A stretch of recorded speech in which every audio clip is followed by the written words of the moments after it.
मलाच हसायला येतंय व्हिडिओमध्ये बघून, कारण माझा फेस खूप सुजलेला आहे. कारण माझी थोडीशी तब्येत खराब आहे त्यामुळे. तर मी औषध घेतलं आहे आणि मल्हारला पण थोडीशी सर्दी होती, म्हणून त्याला पण थोडंसं औषध दिलेलं आहे. आणि मम्मी इकडे बनवत आहे हेअरसाठी ऑइल, कारण थंडीमुळे ना खूप हेअर फॉल होत आहे.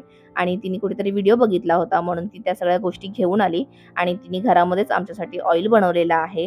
आणि एकदा झोप उघडली तर झोप लागत नाही, म्हणून मला इथे खेळत होता, तर म्हटलं चला बसल्या बसल्या मी पण एडिटिंग करून घेते. थोडीशी व्हिडिओची जी कामं होती ती करून घेतली. त्यानंतर खायचा होता मल्हारला पास्ता, तर पास्ता केला आणि पास्ता खाल्ला आम्ही दोघांनी. खूप सारी भांडी पडली होती, तर म्हटलं चला घासूनच घेऊया. भांडी वगैरे घासून घेतली, किचन ओटा धुवून घेतला आणि ओली झालीच होती, तर म्हटलं जरा फ्रेश होते आणि डोकं पण धुवून घेतलं.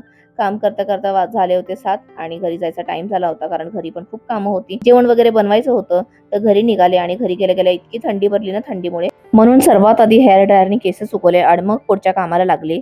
तर असाच होता आजचा माझा पूर्ण दिवस. पुन्हा आपण भेटूया, तोपर्यंत बाय.